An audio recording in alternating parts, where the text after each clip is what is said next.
Estamos começando mais um Lattes, mas não morde, um programa do Centro de Estudos Brasileiros e da TV UFG, um dos programas mais vistos em todo o mundo. E nós estamos com uma promoção no nosso canal no YouTube, que nós já temos 200 inscritos, mas a meta é chegar em 1 milhão já nesse programa. Então nós vamos superar a meta para ter uma próxima meta de 2 milhões. Professor Lisandro. É provável que a gente atinja, vai depender do convidado. Eu estou aqui com esse guarda-chuva, porque eu lembrei do cineasta Orson Welles, que é um dos principais, um dos 10 mais importantes da história do cinema. Toda vez que o Orson Welles ia gravar para a imprensa, para a mídia, não para o cinema, que ele era ator também e tal, ele levava um guarda-chuva. E por que ele levava um guarda-chuva? Que é para dar sorte para ele, para o entrevistado, para o entrevistador, para toda a equipe. Então eu passo para o nosso convidado, que é Horácio. O senhor apresenta ele aí, professor? Horácio Melo. Muito obrigado, Horácio, por ter atendido nosso convite. Nós sabemos da sua agenda. Horácio Melo é secretário de Mobilidade do município de Goiânia. Seja bem-vindo. O tema, portanto, é mobilidade, um dos temas. Horácio vai precisar de sorte mesmo, e por isso nós vamos atingir nossa meta, porque é um tema candente, é uma preocupação de todos nós, de todos que vivem em Goiânia. Então o papo com certeza vai ser animado. Sorte para você, Horácio. E você vai ficar segurando isso aí? Eu posso devolver, que eu falo com as mãos. Não pode devolver que dá azar, passa para o professor Anselmo. Professor. Primeiro... Horácio, vamos começar então? Vou te fazer uma pergunta, que é para a gente começar essa conversa. Que eu desejo que vocês atinjam a meta, e quando atingir a meta, dobra a meta. Nós vamos dobrar a meta. Nós vamos dobrar a meta. Horácio, do ponto de vista da secretaria, quais são os problemas de mobilidade em Goiânia? Do ponto de vista lá, de quem está vendo o sistema por cima, que tem reclamações, que tem muita interlocução. Mas antes de você falar, explique que essa coisa de qual a diferença de mobilidade e transporte, que a população, muitas vezes eu não sabia. Mobilidade, transporte, o que é isso? Sim, até a secretaria chamava SMT, agora é SMM, é um trava-língua, né? SMM, de vez em quando é difícil até falar. Eu digo mobilidade, porque na verdade o que o prefeito quis foi dar um conselho, na verdade nem foi o prefeito Rogério, desde antes foi apresentado pelo prefeito Maguito, com Rogério Vice, esse projeto à Câmara, que modificou o nome da secretaria. Por que o nome? Mobilidade é um conceito mais amplo, mas que envolve trânsito, SMT, e transportes. Essa é a visão dessa gestão. Trabalhar os dois juntos, trânsito e transporte. Nós estávamos conversando aqui antes de começar o programa, são assuntos totalmente associados, não tem como trabalhar trânsito sem trabalhar transportes. Não dá para fazer cidade só para automóveis. Então, se não pensarmos globalmente esse assunto, não tem como. Inclusive, o que se usa muito é mobilidade urbana. Nós temos discutido com a nossa equipe lá, com todos os nossos técnicos, que é mobilidade, o nosso conceito é mobilidade humana. Não é pensar no veículo automotor, é pensar como as pessoas deslocam pela cidade, como garantir esse direito de ir e vir, que está na Constituição, da forma menos perigosa possível, mais segura possível. Mas respondendo, professor Anselmo, dizer que é uma honra estar aqui, né? Não preciso dizer, vocês sabem. Você gosta da UFG? Assim, você curte a UFG? Minha casa. Fui criado aqui dentro. Eu sou aluno do Colégio de Aplicação. Minha mãe e meu padrasto foram professores da UFG, da direção também. Que é isso, o cara... Minha casa, sempre foi. É uma honra estar aqui.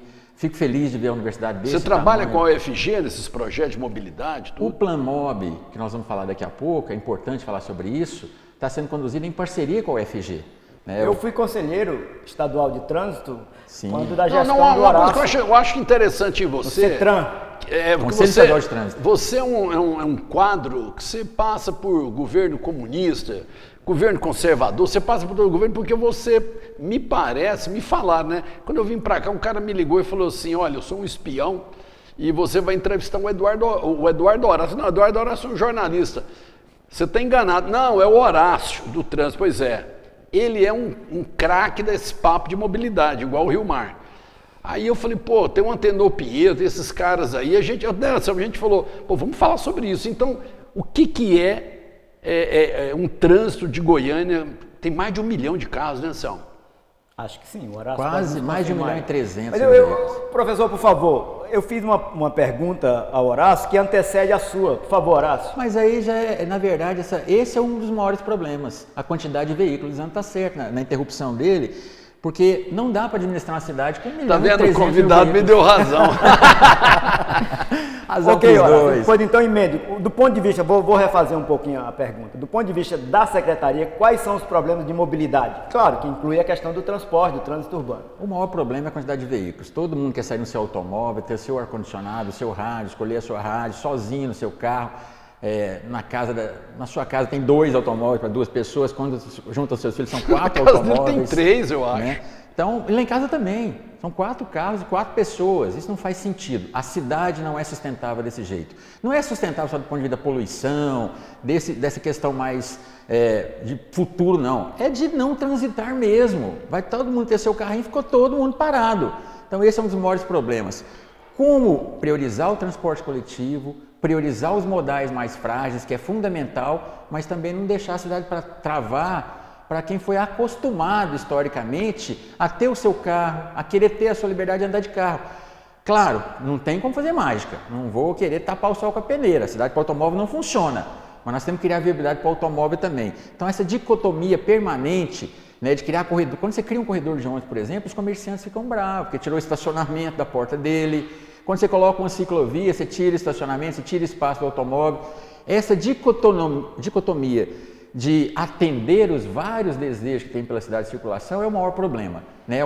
Por isso que o Plano Mob é fundamental. Portanto, essa parceria é um problema cultural, educacional, do ponto de vista da compreensão dos goianienses, dos problemas e das possíveis soluções. A Goiânia é uma das cidades mais motorizadas do Brasil, quase 1 para 1 habitante por veículo. Mas isso não é um problema só de Goiânia, de excesso de veículos. É o modelo americano, né? O Brasil, país continental, tem uma dívida histórica com trilhos. Né? Você morou na Itália há um tempo, o Lisandro está acostumado a viajar, a gente andava de trem, de metrô, de uma cidade para outra de trem. Né? Porque não tem como viabilizar, não tem como construir asfalto, viaduto para tanto automóvel que se vende, que circula pela cidade. Esse talvez seja o maior problema. Né? E difícil dar essa resposta para a sociedade, porque quando você cria um corredor para onde, o cara fala, mas travou aqui, está todo mundo parado, o congestionamento só aumenta. Né? Então nós temos que ter essa sabedoria, que não é sabedoria de cabeça, é sabedoria de plano, um plano de mobilidade que aponte corredores, que aponte quais são as vias arteriais, né, que precisam ser mexidas. Vou dar um exemplo, isso é muito rápido, Lisandro. Setor Sul, eu morei lá quando era criança, né? Era um setor residencial totalmente, projeto Cura, maravilhoso, pracinhas, e até hoje quem mora lá são pessoas tradicionais, né? Envelheceu a população ali, não querem carro circulando pelas artérias. Mas está pior, porque quando a artéria fica travada, 88 travada, 86 travada, 115 travada, todo mundo tem o Waze no bolso, o cara vai entrando naquelas pracinhas ali e ele passa em cima de um jardim, a criptografia do Waze já lê que ele passou e ele estava ligado no Waze, já começa a apontar aquilo como um caminho e fala para todo mundo, vai ali que ele foi mais rápido. Entendi. Isso é o que acontece hoje. Então nós estamos discutindo, dando o exemplo do setor sul, que a gente precisa desafogar, ter carros circulando nas artérias mesmo, para preservar as ruas mais locais. Horácio, fala do Waze, ele é bom para os administradores do trânsito ou ele é um problema? Aí envolve bebida, o cara bebe, aí todo mundo tá todo mundo enchendo a cara, tomando um vinho gostoso, aí tem alguém que fala, oh, tem blitz ali. Desde isso até o planejamento da cidade, o Waze ajuda ou atrapalha? Eu acho espetacular. Quando eu fui para a Secretaria de Trânsito, comecei a falar do Waze, alguém me disse nos bastidores, falou, olha, isso é empresa privada, você não pode ficar fazendo propaganda disso. Mas nós não temos assim nenhuma relação econômica com o Waze. Aliás, você nem conhece o dono do Waze, né? Eu pelo menos não conheço. Lisandro, se você conhecer, eu queria ser apresentado. Não, isso é fundo. Isso é um fundo chamado, esqueci o nome dele aqui, é um fundo transnacional que aquela velha tribo que põe dinheiro, isso é enorme. E para a gestão do trânsito é espetacular. Porque às vezes as pessoas perguntam, a gente tenta comunicar, a comunicação é fundamental na mobilidade, a gente estava discutindo isso, aquela rua vai ficar travada amanhã, mas depois da manhã já não está mais, já acabou aquela obra, ou outras ficam travadas muito tempo, e a pessoa não tem como acompanhar. O que o secretário falou, qual rua que vai estar fechada? O que a secretaria falou, qual rua vai estar fechada? Liga o Waze. Antes de sair de casa, claro, não pode ficar usando o celular no carro, mas liga o Waze, antes você vai saber, vai desviar de todos os problemas da cidade, tentar desviar ao melhor caminho possível, mais rápido, dentro da lógica ali do trânsito, daquele dia, daquele momento, online, e mais do que isso, pacifica o trânsito, na minha opinião. Porque, por exemplo, eu vim aqui para o campus, eu pedi para o Anselmo Waze a localização, embora eu estou careca de vir aqui na UFG, mas por quê? Para dimensionar o tempo que naquele momento, agora há pouco, eu gastaria para chegar aqui. Né? Isso pacifica, eu não preciso ir furando sinal, passando em cima dos outros, porque eu já sabia que eu ia chegar aqui às 14 horas. O Waze beneficia mais o administrador da mobilidade do que atrapalha. Tanto beneficia que eu já chamei, né, conhece os nomes, mas chamei o pessoal que administra o Waze aqui, já em setembro do ano passado, quando o prefeito Iris me convidou para a prefeitura, no final do mandato dele, dois nerds mesmo chegaram lá, um casal de nerds, né, 2 pessoas, e fizemos uma parceria. Hoje a gente plota, nossos técnicos da Secretaria de Mobilidade, plotamos no mapa do Waze as interdições com antecedência. E já avisamos lá para quem administra esse mapa. Amanhã, 8 horas, isso aqui vai estar fechado. Então temos uma parceria direta com o Waze. Olha, deixa eu te falar uma coisa. Eu senti que você fala pra caramba, né, cara? Você fala pra caramba. Já venceu o primeiro bloco. Não, nós não, pô. Você fala. E outra coisa, existe uma diferença, mas a gente vai falar dela depois, que agora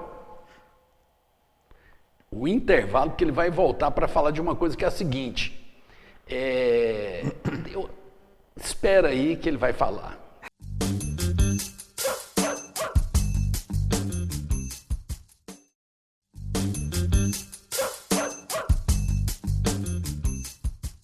Estamos retomando o Lattes mais no Morde, estamos no segundo bloco e eu vou fazer agora para o Horácio a mãe de todas as perguntas. O Horácio é o que mesmo?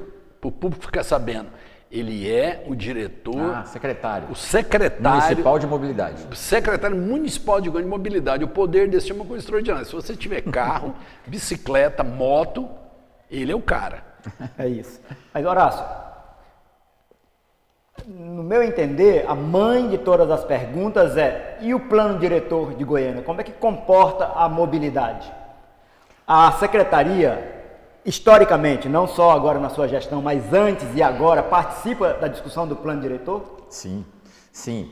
O plano diretor é a bíblia da cidade, é o norte da cidade, para onde a cidade tem que crescer, qual tipo de crescimento em cada região, se é edificação alta, baixa. E é óbvio que isso interage com a mobilidade. Você cria polo atrativo de trânsito, ou você aproxima a residência de polos de trabalho. Essa é a missão do plano, dar qualidade de vida para a cidade. E é fundamental. Uma das maiores peças, assim dizer, do plano diretor é o plano de mobilidade. Estão casados. Inclusive na legislação está que não pode se aprovar o plano diretor sem aprovar o plano de mobilidade junto. Estamos trabalhando, dissemos aqui no primeiro bloco, o plano de mobilidade junto com a UFG, quem está conduzindo lá é o Vilas Boas. Até o momento, Goiânia não tem o seu plano de mobilidade. Nem Goiânia, nem quase nenhuma das 5.000 cidades brasileiras. Pouquíssimas têm. Um absurdo. Um absurdo. Uma dívida histórica também, né? Porque é isso que vai dar o norte, a gente saber o planejamento porque científico senão fica da cidade. apagar fogo. A cidade cresce de forma desordenada, sem pensar na mobilidade, e você, o secretário, a secretaria, tem que estar resolvendo problemas pontuais. Quer dizer, o plano diretor e o plano de mobilidade, que você está nos dando a notícia agora, permite que o município planeje tanto o crescimento da cidade quanto a mobilidade na cidade. Não é exato, isso? Exato. E tem prazo. Até abril nós temos que entregar à Câmara Municipal tanto o plano diretor quanto o plano de mobilidade que faz parte dele, até abril de 2022 agora. O que nós fizemos diferente? Pode ser um modelo para o Brasil. Até há pouco tempo eu era de fóruns nacionais, presidente do Fórum Nacional dos Conselhos de Trânsito. E lá nós defendíamos mais prazo para os municípios implantarem o plano de mobilidade. Por quê? Custo. Tem custo alto. A primeira proposta foi apresentada à Secretaria de Mobilidade, por exemplo, da UFG, que é um custo muito mais reduzido que outras empresas, foi de 8 milhões de reais. E aonde estava esse custo? Nas pesquisas de origem e destino.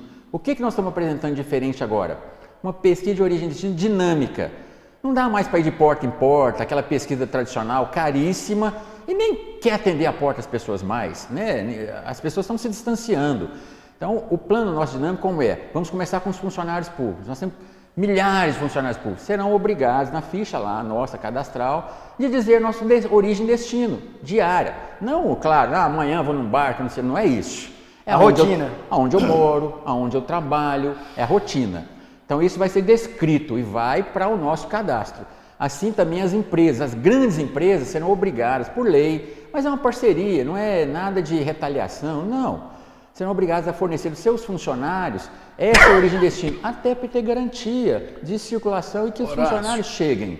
Então isso reduz o custo de 8 milhões para 400 mil, 5% do custo inicial. Viabilizou, Horácio, e vamos implantar. Deixa eu te falar uma coisa, você está falando isso, vai ver pesquisa com funcionário, empresa, não sei o quê, para ver para onde é que o cara vai no cotidiano. O FG também. Pois é, mas aí o cara vai no cotidiano dele, ele vai subir a Avenida Tocantins, e os sinaleiros, aqui em Goiás fala sinaleiro ou farol, eles não são sincronizados. Isso para um motociclista igual eu, não sou motoqueiro, sou motociclista, que tem uma diferença. Com esse sol quente de agosto, setembro, você para, a moto esquenta. Por que que os sinaleiros não são sincronizados? Eu nem sei se é uma atribuição sua, mas por que, mas por que eles não são, meu amigo? Sim. Você quer me matar debaixo do sol, só porque eu sou careca igual você? Eu fico lá debaixo do sol, os sinaleiros em Goiânia não são sincronizados. Primeiro eu vou dizer a importância... A Avenida Tocantins é outro problema, 40 quilômetros, você quer... Todo mundo é multado ali, pô. Tem que aumentar para 60. É outra pergunta não, essa. Então a segunda. Então vamos lá, a primeira. Semáforos. Nós estamos sem contrato atualmente com a empresa Semáforos, estamos sobrevivendo com o nosso pessoal mesmo, fazendo a sincronização. É importante as pessoas entenderem o que é sincronização em onda verde. Por exemplo, a T9, que é duplo sentido. Isso. Lá tem onda verde, mas tem hora que você passa lá e o sinal está vermelho. Por quê? É porque é a hora do rush. Não tem jeito de ser onda verde nos dois sentidos. Olha só, eu vou abrindo os semáforos aqui, esse que está vindo o contrário vai pegando eles fechados.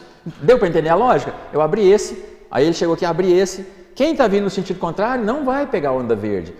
Quando se inverte a hora de rush, que é a hora centro-bairro ou bairro-centro, a onda verde passa para outra pista, o sentido contrário. Então muitas vezes a pessoa fala, passei aqui 7 horas da manhã, tinha onda verde. Passei aqui 11 não tem onda verde, mas fica louco. Fala, esse povo da SMM é louco. Mas tem várias vias expressas em Goiânia e elas não têm. Não, mas eu estou explicando, nós estamos sem contar, estamos resolvendo isso já em março de 2022. É uma garantia que quero voltar para dizer a vocês que nós vamos estar não só com um sistema muito mais moderno semafórico, mas inteligente, autonomia, câmeras vendo cauda. Não é só assim, hora de rush, abre mais esse, pré-programado. O próprio semáforo vai se programando. Por que que os de hoje não estão? Aquilo é um computadorzinho, é informática. Se você deixa de investir 2, 3 anos no seu iPhone aqui, ele já fica obsoleto. Semáforo mais ainda. É um investimento alto, que já está sendo feito, a licitação já está correndo, e até março de 2022 vai dar um salto de qualidade muito grande. Por que é importante, só para concluir, por que é importante para nós da engenharia de tráfego essa questão da sincronização, a onda verde? Porque você pode calcular a velocidade que a pessoa está. Calcular não, induzir. Porque você programa o semáforo e abrindo a 50, para quem anda a 50, ou a 60, ou a 40. A Avenida Tocantins é a coisa mais absurda do mundo, é 40 km por hora. Mas ali é uma zona de muitos pedestres, isso é uma experiência mundial, foi implantada em gestões passadas, se não me engano foi o Antenor Pinheiro, essa zona 40 no centro, só no Manto Sagrado, Araguaia, Tocantins e Paranaíba. Araguaia, Tocantins e Paranaíba, Praça Cívica. Tem muito pedestre, reduziu a quantidade de acidentes ali, essa velocidade. E andar nesses locais, andar 40 é difícil mesmo, é diferente. Não tem que ficar olhando para o velocímetro, pôr a 40 você vai ver que está devagar e vai devagar, porque ali a prioridade é do pedestre. Entendi. Em outros locais tem que fazer isso também. A Leste-Oeste, por exemplo, é uma artéria da cidade, não dá para colocar 40. Mas no trecho da Feira Hippie, que tem pedestre ali, senhoras, Entendi. nós vamos pôr 40. Agora, Horácio, deixa eu só colocar. Professor, o senhor me permitiria fazer mais uma pergunta? Por favor. Porque ele já fica olhando para mim, Horácio, eu não sei se ele quer tomar minha palavra ou não. Por favor, professor. Tá vendo? Fique à vontade. Sentiu? Tô vendo muita cortesia aqui. Cortesia de Henrique Santilli, Marconi Perillo ou Lula e Bolsonaro. Horácio, deixa eu te falar uma coisa agora em termos de conceito, que o Brasil errou, o Brasil parece que essa área sua é grave o problema. Eu estava lendo agora, eu, a Selma, e a gente se debruçou muito, foi um mês de estudo sobre mobilidade, a gente já está sabendo mais que você. É o seguinte, como é que o país deixou esse problema da motocicleta? Que eu sou motociclista, mas sou motociclista esparso, eventual. O motoqueiro, isso é um crime. Você mesmo falou, morre não sei quantos por dia em Goiânia, o dinheiro que se gasta com acidente do pessoal. Porque um cara falou assim, olha, foi um dos maiores crimes no planejamento do Brasil, dos anos 70 para cá, foi a motocicleta, chegar nesse ponto. Por que virou isso, Horácio? Porque a população pobre quer a moto para trabalhar porque o ônibus é ruim. Isso. E que mais? Por que chegamos nesse caos da motocicleta? Disputando espaço com todo mundo, com carro. Tá. Os caras sofrem, pô. Tá. Sem entrar na questão de comportamento do motociclista, que ele se coloca em risco permanentemente, né? Ele acha que o joelhinho dele vai passar ali do lado dos carros e vai ser salvo o tempo todo. Mas sem entrar nessa questão, por quê? Um veículo barato, gasolina fica muito mais barato, mais custeável para ele. O veículo tem um trânsito mais fácil nos aglomerados urbanos. E essa explosão de motocicleta se percebe nas cidades mais quentes. Cidades mais frias tem menos motocicleta. Países mais frios, idem. O que nós podemos fazer para reverter isso? Não é impedir a pessoa de comprar a motocicleta dele, porque às vezes para pequenos deslocamentos é bom. O que nós temos que fazer? Investir mais em transporte coletivo, não é no discurso que as pessoas vão pegar ônibus, é em qualidade do transporte coletivo que elas vão deixar o carro, a moto para pegar ônibus. E fazer campanhas educativas com motociclistas. O que nós estamos fazendo assim, minimamente agora já? Quando nós estamos sinalizando a cidade, sem custo adicional, nós estamos colocando os motobox. Em tradução literal, caixa de moto. Esse nome é internacional. Eu conheci em Barcelona há 20 anos isso. Tinha lá em toda esquina um motobox. Não é que salva, não, mas cria no inconsciente coletivo assim, um distanciamento da moto, um respeito a ela, mostrar que ela existe, que o automóvel tem que preservar uma distância dela. É intuitivo o uso, já fica ali na frente do semáforo, as motos já vão se aglomerando ali, ficava entre os veículos, nós estamos colocando isso, e campanhas educativas. Né? O cara tem que entender que a maior vítima em qualquer hospital de acidentados é o motociclista, politraumatizado, é um drama familiar e social. Eu vou transferir a palavra, Horácio, para o professor Anselmo agora, você permite? O que é isso? Horácio, retomando então a questão do plano diretor e do plano de mobilidade, claro que as cidades brasileiras são da forma que são, com essa dificuldade de mobilidade, tem a ver com o próprio desenvolvimento do país, com o êxito rural. Como o Lisandro disse, nós estudamos bastante essa questão para essa conversa aqui. Imenso. E é o êxodo rural que fez com que as cidades crescessem de forma desordenadas. Quer dizer, isso nos anos 30 mais ou menos.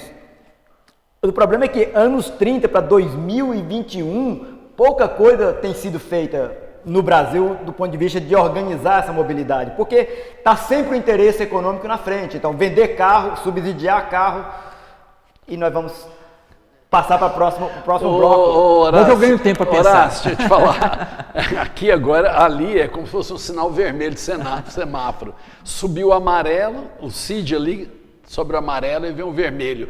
E vermelho é a cor da alegria, é a cor do time mais importante de Goiás, do Centro-Oeste, e um dos 5 mais queridos do Brasil, que é o Vila Nova. E isso é para irritar o nosso convidado para o próximo bloco, porque ele é torcedor de um time menor.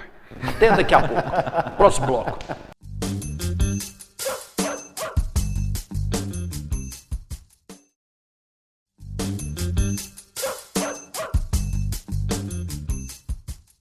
Nós estamos retomando então o terceiro bloco do Lattes Mais Não Morde, Centro de Estudos Brasileiro, TV, UFG, e eu fui interrompido mais uma vez pelo professor Lisandro, mas ok, tudo bem, não vamos falar sobre isso. Eu queria retomar aquela questão que eu tinha deixado no bloco anterior, Horácio, sobre o plano diretor, o êxodo rural e os interesses econômicos que sempre estiveram à frente do Brasil, por cima de qualquer planejamento. Como é que você, que assumiu nessa gestão a secretaria e tem uma herança muito pesada, muito difícil de solução, como é que você vê isso, tanto para Goiânia quanto para o Brasil? Eu lembro de conversas antigas nossas que você sempre foi um defensor, por exemplo, do metrô. Então, um pouco um balanço dessa situação. A maior dívida histórica para a mobilidade do Brasil é essa do investimento só rodoviário. Pneu, asfalto, o Brasil tinha que ter trilhos. O problema dos trilhos, preço de investimento. É 3 vezes mais caro que a estrada? Mas mais de 3 vezes. Mais de 3 vezes. Por exemplo, 1 quilômetro de metrô, 1 quilômetro de metrô, vamos começar pelo metrô, 100 milhões de dólares. Então, um negócio assim... Dentro de Goiânia, 1 quilômetro, 100 milhões de dólares. A Avenida Anhanguera, 17 quilômetros, nós teríamos 1 bilhão e 700 milhões de dólares. É um negócio que nós não temos. E para fazer a estrada, a capa fácil? Aí o custo é mais reduzido, eu não tenho esse custo de cabeça, Lisandro. Mas é um absurdo de qualquer forma. Mesmo que seja 10 vezes mais caro, isso é pensar a cidade do futuro. Aqui em Bogotá tem, em Vinha del Mar tem metrô, cidade turística desse tamanhozinho. É questão de priorizar, é fundamental. Na França e Londres começou em 1880. O metrô de Paris não tinha trânsito nenhum em cima, não tinha congestionamento, carroça andando lá em cima. Mas os caras já pensaram lá. Durante a Guerra Mundial, continuou furando buraco na rua para investir nisso, para deslocamento inclusive de tropas ou das pessoas de forma mais segura. Paris sem metrô hoje ninguém seria anda de um caos. carro. Quando você tem um transporte coletivo, quando a gente viaja, ninguém anda de carro. Você nem aluga eu carro. morei nem em São pensa em Paulo alugar carro. 3 vezes, 2 do lado do metrô, eu não usava carro. Professor Anselmo, então é fundamental investir nisso, nesta gestão. Claro, vamos inaugurar o BRT, que ainda é sobre pneus, mas estamos indo a Brasília com o prefeito buscando verba para trilho. Se vamos dar conta ou não, não é metrô. Metrô a gente não imagina conseguir. Infelizmente não, sou um defensor apaixonado nesse assunto. Mas queremos investir em trilho. Por quê? Não só a questão da poluição, repito, só isso. É porque a classe média, nós, e provavelmente muitos que estão nos assistindo, não vai deixar o carro para ir para o ponto de ônibus, que às vezes não tem a cobertura.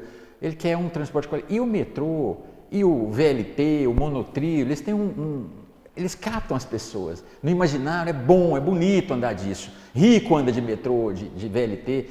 Então, para fazer as pessoas andarem, né, eu vi esses dias alguém comentando, cidade bacana não é onde o pobre anda de carro, é onde o rico anda de metrô, todos andam de metrô. Né? Quanto menos rico e pobre, menos diferença, melhor. Eu não estou entrando nessa questão. Estou em questão de viabilizar a cidade. Então, nós vamos investir nisso. Provavelmente o prefeito vai anunciar em breve grandes projetos. Não valeria a pena, Horácio, esse momento, você que tem clareza de todas as questões de mobilidade,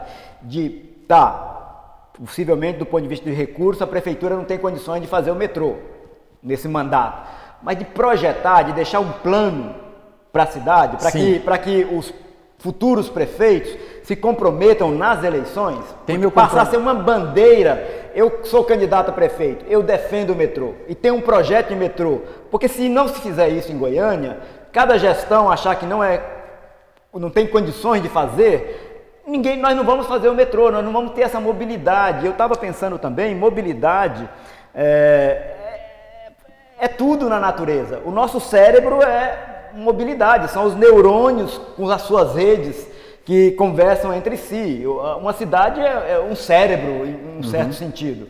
As plantas estão lá conversando no subterrâneo também. Portanto, eu acho que a necessidade de Goiânia, dos políticos, da sociedade se comprometer com a mobilidade é fundamental. Concordo 100% com você. Fico indignado quando discute com alguns técnicos de trânsito do Brasil inteiro, dizendo que Goiânia não tem viabilidade para metrô, para nenhum transporte sobre trilho.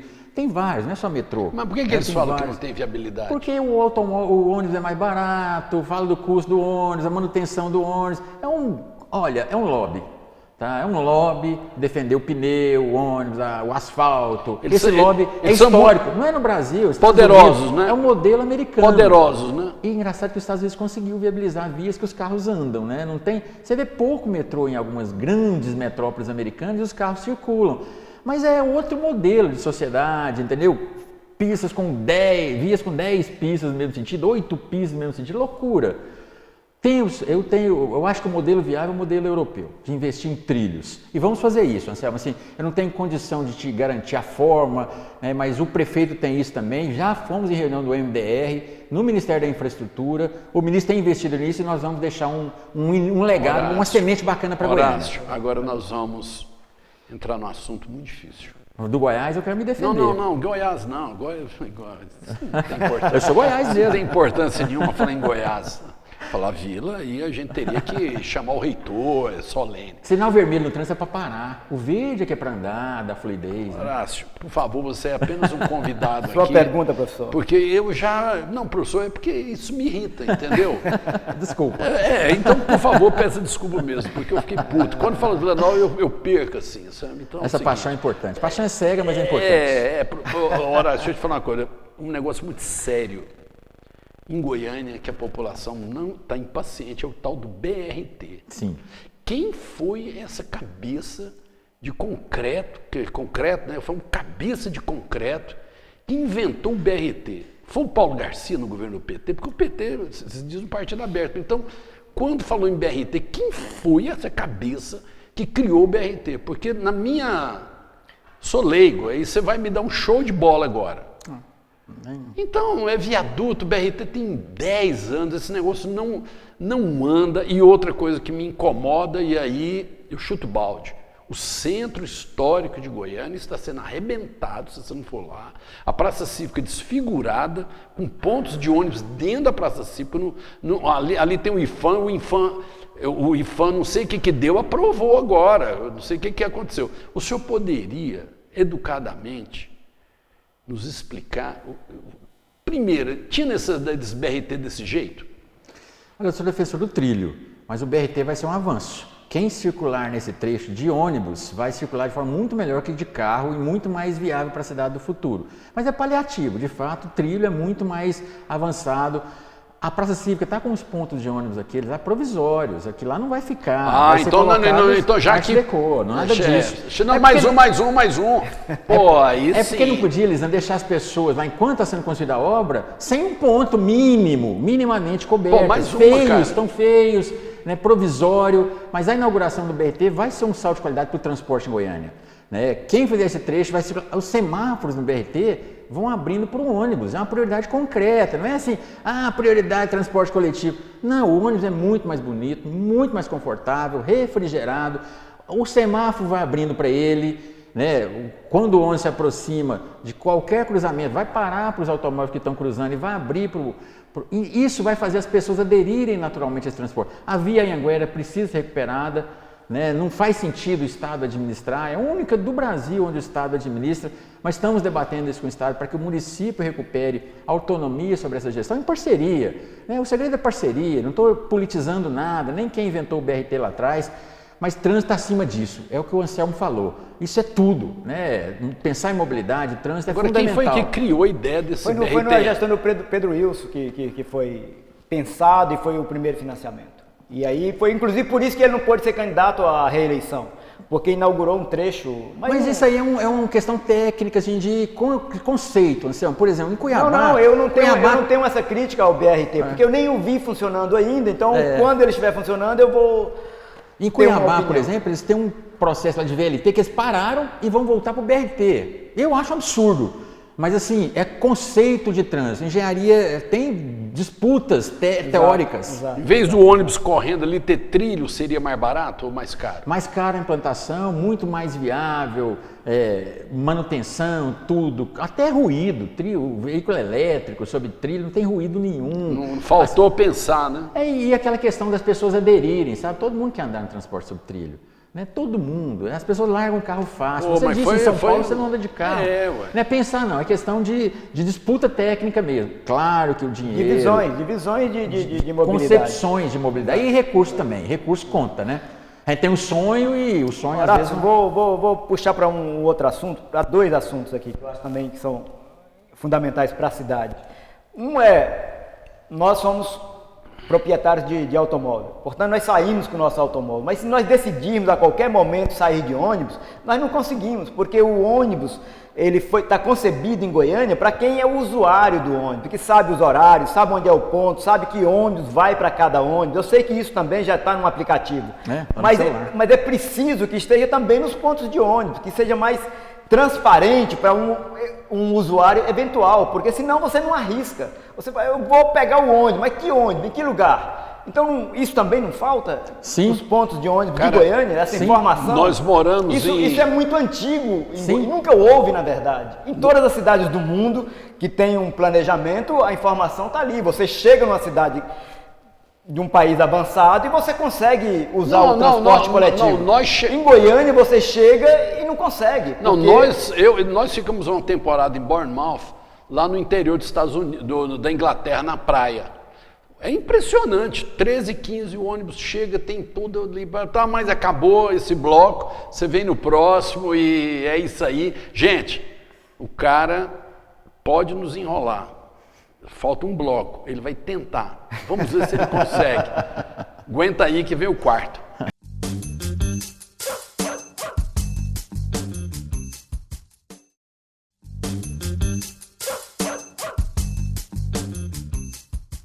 Estamos voltando, é o último bloco do Lattes Mais Não Morde. Queria já agradecer a presença do Horácio.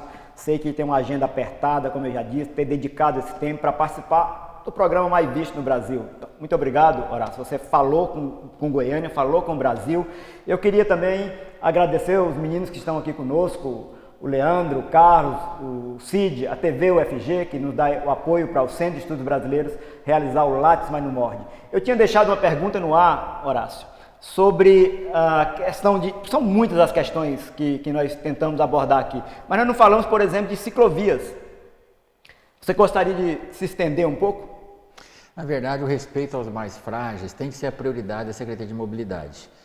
O automóvel não pode ser mais importante que a vida. Nossa ideia é proteger a vida. Nossa ideia não, nossa missão, nossa obrigação. O Brasil mata mais de 150 pessoas todos os dias no trânsito e não tem vacina. Não tem vacina. As pessoas aprenderam a se distanciar com a Covid dos familiares, se isolar, usar máscara, aquela coisa tão incômoda, e ainda não entenderam a importância de usar o cinto de segurança, de usar o capacete, da seta. De respeito, da seta, questão mínima. E na pista de velocidade com velocidade, na pista lento, nem isso. O desrespeito à bicicleta, que é esse tema, o Lisandro estava falando aqui, é seguro andar de bicicleta, e como as pessoas cada vez mais querem exigir o seu direito de cidadania, andar de bicicleta segura, elas estão se arriscando, trançando na pista, e bicicleta nem tem seta, e é perigoso. A obrigação nossa é proteger os mais frágeis. Vamos repaginar toda a questão das ciclovias de Goiânia. Não é fácil, não estou vendendo mágica, mas vamos recuperar não só a existente, mas vamos construir outras. Ciclovias, ciclorotas, ciclofaixas. Estamos com verba de Brasília para isso, estamos com determinação do prefeito para isso e vamos fazer. Os mais frágeis têm que ser proteção. Quero falar também dos pedestres. O modo de deslocamento é com pedestres. E vamos deixar um legado, se Deus quiser, com muito trabalho, Horácio, que é o respeito à faixa não semaforizada. Não, ok, você está... Seu papo é legal. A gente está curtindo bastante. Mas me diz uma coisa, você tem pesquisa que mostra quantas pessoas utilizam a bicicleta para ir trabalhar? Sim, o Plano Móvel é para isso. Pesquisa de origem e destino não é só de onde vou para onde vou, é como vou. Também faz parte do questionário mínimo, lá no questionário grande, porque senão as pessoas não vão querer responder. Porque se não é um número muito grande, você também pode investir numa coisa, mas tem os números já? Sim, não, os números estão sendo construídos, até março do ano que vem teremos de forma dinâmica, retroalimentado sempre. Por exemplo, viadutos, não vai dar tempo de debater aqui, mas viaduto tem um dogma, que viaduto é só para automóvel. Nós vamos fazer pesquisa de origem, estamos fazendo pesquisa de origem em vários pontos da cidade, por exemplo, cruzamento com rodovia, que aí precisa de uma obra de engenharia ali, porque a pessoa vem na rodovia numa velocidade muito rápida, não pode ficar parando para quem vem numa via de 40, então precisa ter uma obra de engenharia. Se tiver deslocamento a origem de bicicleta e pedestre, nós vamos quebrar esse dogma que viaduto não é para bicicleta e pedestre, vamos pôr pista para bicicleta e passarela para pedestre em viadutos. Claro que não é tão simples, você não pode fazer uma rampa muito alta que o cara não vai de bicicleta, ou o pedestre vai querer atravessar por baixo, como acontece hoje. Quem vai na passarela, nas rodovias é motociclista, totalmente inversão de valores. Então por isso que a pesquisa de origem e destino tem apontar questões viáveis, que as pessoas vão usar e de forma segura. Você sabe o que é, Horácio? Tem uma coisa com bicicleta que é o seguinte, a burguesia, você que sabe o que é, a burguesia não é brincadeira, né? Aí virou moda a bicicleta de 70 mil, sim, 20 mil reais, 5 sim, mil reais. Aí o burguês que tem o seu Mercedes, que tem o seu 5, 6 carros na garagem, igual eu conheço, tem motocicleta, aí ele tem agora uma bicicleta e ele quer uma prioridade que não dá, né? Não dá. Senão é o governo. Seria bom ter, mas é impossível ter essa prioridade sempre em todos os locais. Eu acho que a questão é criar a cultura da bicicleta, não para esse burguês que o Lisandro está desenhando aí. Então, o exemplo que você deu aí de Turim, Bolonha, Amsterdã, que é a cidade talvez mais ciclável do mundo, aí são sim, bicicletas velhas, uns bagaços de bicicleta, porque tem a questão do roubo da bicicleta também. Então o roubo de bicicleta nas cidades que tem muita bicicleta é muito grande também. Na verdade, as cidades mais que têm bicicleta são cidades nórdicas lá, Copenhague, Dinamarca, Noruega. São planas. E frias também, muito mais tranquilo andar de bicicleta. Alguém diz assim, você quer que o cara vai de terno de bicicleta? Aqui em Goiás, de moto, de manhã eu ando, 8 da manhã, por mais que... capacete, você sente frio, imagina lá. Agora, nós temos que proteger a bicicleta porque não é para obrigar ninguém de bicicleta, de terno, de bicicleta no calor. Mas quem quer ir de bicicleta tem que ser o seu espaço na via. Discutir cidade é isso, discutir esse compartilhamento, tem que ter espaço para todo mundo. E eu estava querendo falar, Lisandro, antes de acabar o programa, que eu estou achando espetacular, e é formador de opinião, está aqui na academia por isso. Você está puxando o saco da gente? Não estou perdendo tempo, estou aqui na UFG. Não, você está puxando o saco da gente. Não só de vocês, assim, que são grandes amigos e ícones de Goiânia, mas da UFG. Estar na academia é uma honra para a gente discutir temas de formar opinião. Então fala logo. Eu quero falar da faixa de pedestre não pô. semaforizada. Por que ela é importante? Quando tem semáforo, tá verde, a prioridade é do automóvel, não é do pedestre. Vermelho, a prioridade é do pedestre. Quando não tem semáforo, a prioridade é sempre do pedestre. E esse legado, assim como Brasília fez no ano 2000, fizemos uma campanha no ano 2000 aqui em Goiânia, 20 e tantos anos depois não se sustenta, tem que ser continuada, mas nós vamos fazer com muita força agora. Toda faixa pedestre não semaforizada é para o carro parar. Vamos colocar sinalização adequada, visibilidade para essas faixas e vamos jogar tudo para que o goianiense dê um exemplo ao Brasil de civilidade. O carro parar para a pessoa. Horácio, sei que nós vamos ter pouco tempo, mas porque nós vemos a cidade um pouco centro e os nossos bairros. Como é que é a periferia? Goiânia é grande demais. Eu confesso, eu não conheço Goiânia. Como é que está o trânsito na periferia? Como é que está o trânsito na periferia de Goiânia, a mobilidade na periferia de Goiânia? Como é que os trabalhadores chegam ao seu local de trabalho? Muitos andam de bicicleta, a pedestre é a maior circulação, não estou com os dados aqui concretos para mostrar, e não temos esses dados concretos para mostrar, mas é uma percepção e estudos mais antigos apontam isso. E ônibus, o povão ou vem de moto ou de ônibus, por isso que é necessário e fundamental, mais que doa para o comércio ali local, perder o seu estacionamento na porta, mas as linhas prioritárias de ônibus têm que ser construídas por toda a cidade, a integração dos modais também é fundamental. Uma fala muito teórica, mas nós temos que implantar isso na prática, e gestão passa rápido, nessa gestão já passou muito tempo, 1 ano, né? Temos 3 anos pela frente, mas como técnico nós temos a obrigação de deixar esses legados, Anselmo, você está certinho. E a periferia é onde tem as pessoas morando, elas têm que ter acesso, não para ir para o centro sempre, né? Tem que deslocar os pontos de trabalho no plano diretor para a periferia, para as pessoas deslocarem menos. Exato. Mas Horácio, isso já é, né? Hoje não é esse centrão que tem que ser valorizado. Né? Acabou assim, não é? Acabou. Mas hoje tem centros para todo lado. Goiânia Você vai no Garavelo, multicêntrica. Sim. Você vai no Garavelo, tem que valorizar o centro, acho que dar o destino para ele. Mas tem vários centros. Isso ajuda o trânsito, não ajuda? Sim, é um papel do plano diretor, que as pessoas desloquem cada vez menos. Não é varinha de condão, eu tenho um trabalho do outro lado e moro de cá. Você não pode falar, vende sua casa ou muda de emprego. Mas esse processo é natural, até pela dor. Você vai para São Paulo, você procura ficar no hotel ou, se for morar, perto do metrô. Então, não, eu só fico perto do metrô. Vão se adequando, é um processo natural de enfrentar essa dificuldade de cidades feitas para automóveis. Goiânia tem 1,5 milhão de pessoas, 1.300.000 veículos. Não quer ter congestionamento? É impossível. É impossível. Então, diminuir o deslocamento também é necessário. Sem dúvida. Não sei quanto tempo nós temos ainda. Como é que nós estamos aí, Carlos? Bom, Horácio, então mais uma questão que eu acho que é importante também.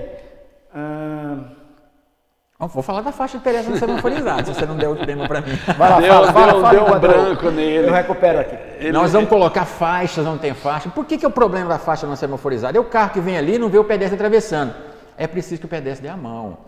Tem um país que nem precisa isso mais. Isso aí é mas sério. Aqui nós vamos fazer campanha disso. O pessoal não levanta a mão, cara. E às vezes o cara tá lá e não quer atravessar, e o carro para. Aí ele não sabe se quer atravessar. É uma conversa do pedestre, é uma sinalização do pedestre. Isso é com muito carro. sério, Horácio. Dá o sinal, o pessoal não parar. coloca, você vem no carro, aí quando vê o cara entra. É nossa prioridade essa campanha, Lisandro. Goiânia dá esse exemplo. E campanha ajuda mesmo? É fundamental, é necessário. Sem campanha ninguém entende. Sem comunicação, campanha que eu falo assim de comunicar com a sociedade. E essa coisa não tem que ir para dentro das escolas, não, também? Sim, temos parceria com a SEDUC, essa campanha da faixa pedestre vai começar na porta das escolas. E os monitores, que tem tanto na escola pública quanto na escola privada, serão parceiros. Já conversamos com o presidente do Conselho Estadual de Trânsito, é o mesmo das escolas privadas, é o Flávio. E o secretário municipal de trânsito, Bessa, vai estar junto conosco nessa campanha, os monitores vão ajudar essa travessia. Eu me esqueci agorinha, mas um ponto que eu queria conversar com vocês, sei que é também pano para manga, o Código de Trânsito Brasileiro. Tive a oportunidade de ter que estudar ele lá com você, está muito defasado, confuso, com milhões de outras resoluções, quer dizer, seguir a lei é muito difícil, porque o código é um calhamaço, com outras resoluções que às vezes se sobrepõem a ele. também aí já do ponto de vista do Brasil, mas acredito que vocês, secretários, talvez estejam um pouco mobilizados para uma reforma do Código? Sim, sempre participei de fóruns nacionais para discutir isso. O Congresso Nacional não se move para essas coisas de cidadania, parece coisa pequena para o Congresso Nacional. Então, repito, não é politizar, é debater uma questão que o Brasil precisa avançar e o Código de Trânsito, que é de 97, é recente, mas vai ficando defasado. Está lá até hoje que andar com a viseira aberta é suspensão do motociclista. Uai, se não fosse para abrir a viseira, não tinha que ter aquele botãozinho. Nós temos que obrigar o fabricante de capacete a ter uma viseira que não embaça, a ter uma viseira que não fica calor, não fica impossível de respirar. Precisa avançar e nós estamos, às vezes, até dando um bypass no Código de Trânsito. Só, o motobox, por exemplo, não está lá no Código de Trânsito ainda, mas está em resolução, está no mundo inteiro, está em resolução, está em deliberação que a gente consegue mudar mais rápido. Horácio, implantamos. Chegamos ao final do programa e eu queria te fazer uma pergunta final. Quando você morrer, no seu túmulo, você acha que vai ter lá, em vez daquela placa de cemitério, que sua foto dizendo nasceu em tanto, morreu em tanto, vai ter uma placa de contramão? Porque não é uma placa de siga, é de contramão. Eu vou dizer, meus filhos falam isso quando eu assumi o cargo. Eles falaram, tem um minuto só para você falar. Não, eles falaram quando eu assumi o cargo, pai, por que você quer isso? Tanta gente fica com raiva, não agrada a todo mundo. Por exemplo, uma mudança do centro, que a gente vai ter, querer falar em outro programa aqui, tem um comerciante que falou assim, você quebrou o comércio porque não tem mais fluxo na minha porta. Quer dizer, a gente pensa não, no trânsito, aquela mudança no trânsito de Goiânia foi muito legal. Então, mas assim, você nunca agrada todo mundo. Então, com certeza, muitas pessoas ficam com raiva do gestor de trânsito, é natural. A gente nunca vai agradar todo mundo. Mas o trabalho nosso é agradar a maioria, Horácio, os maiores movimentos. Vamos dar as mãos. Não, pega a mão dele. União, o Horácio é evangélico, então a gente vai aproveitar agora para orar nesse final. Horácio, muito obrigado. Muito obrigado, Horácio. Tamo junto. Tamo junto. Obrigado. Adorei.